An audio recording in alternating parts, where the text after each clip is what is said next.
Annemarie is joining us now from Wirecutter, talking to us about a piece they published yesterday, over the weekend, about 40 different picks that they had and the prices that have fluctuated or not fluctuated on these recommended goods. Annemarie, thanks for joining us. Appreciate it. Oh, I'm thrilled to be here. Thanks for having me. So obviously everybody's been focused on tariffs and where prices might go. A lot of people kind of justified it to bring purchases forward on things like cars.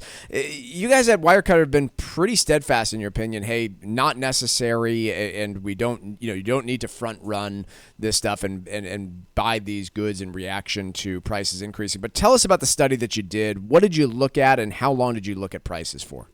So, our secret weapon is our deals team, and they track prices every day of the year to surface deals on Wirecutter picks. So, when the tariffs got a lot of chatter, we really wanted them to hone in on a variety of products and track them every day to see what was actually happening. Are things getting more expensive? And we know from all of this tracking that sales pop up. So prices are never really steady, and Right. there's always a flow and fluctuation to them.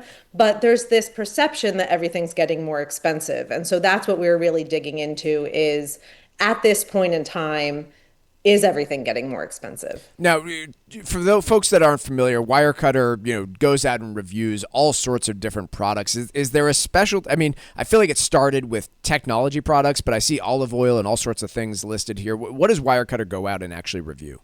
Yeah, we review a really broad range. We have a kitchen team that is kitchen products, but also, as you said, food items as well. We have a baby and kid team, baby products, strollers, car seats, luggage.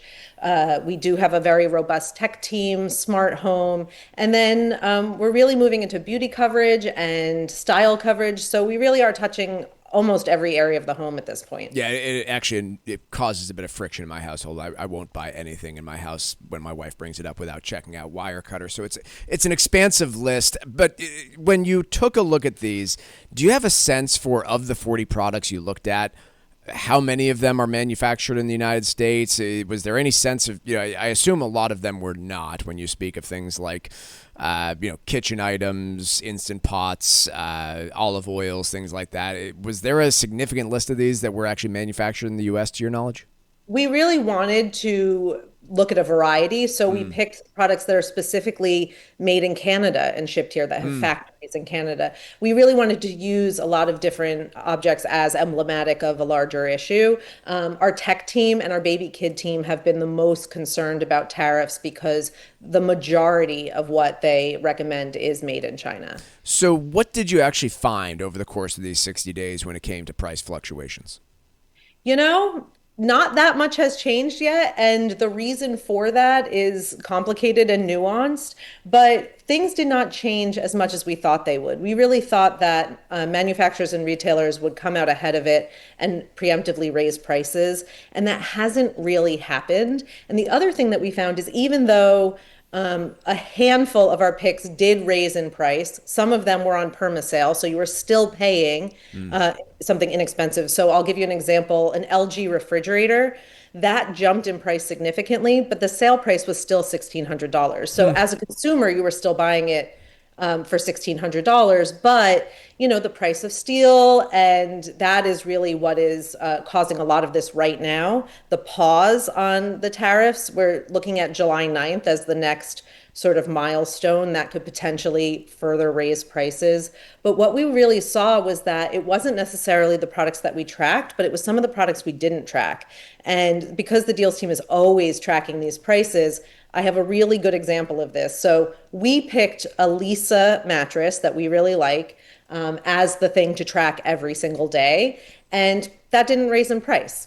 And then there was another model that we noticed did. So we went back to Lisa and we said, what's going on? And they said, we've been eating the profit margin here. We have been reducing our profit margin on the majority of our products in order to keep prices steady. But with this one model of mattress, because of the steel tariffs, we just couldn't do it. And we had to raise prices on that one. So it wasn't necessarily something we tracked, but it was something that we noticed because it's also a Wirecutter pick. So we keep hearing about the state of the consumer, and unlike in 2021 and 2022 when everyone was quite flush with cash. They seem to be responding to inflation in a very different way now and speaking to, hey, we're going to cut the budget, trim the budget, and I sense a general dissatisfaction with any retailers that choose to raise prices at this moment.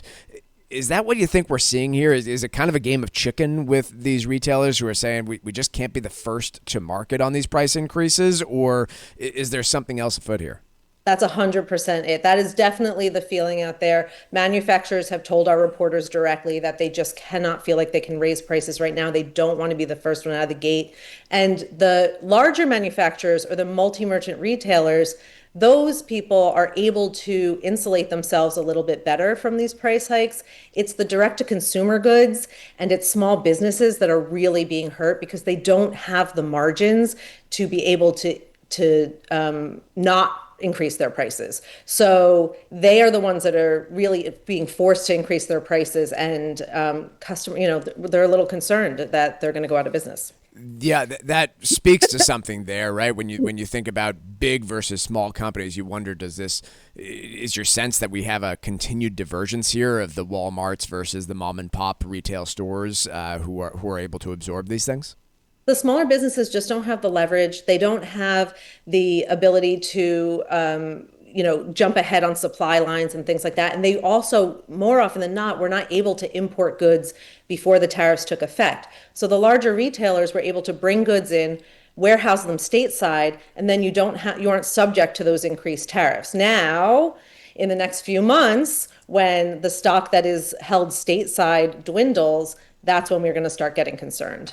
Annemarie Conte writes the Ask Wirecutter column and join us today to talk about price increases on select items across the Wirecutter tracked list. Thanks so much for joining us, Annemarie. Appreciate it, and we'll talk to you again soon. Such a pleasure. Thanks so much.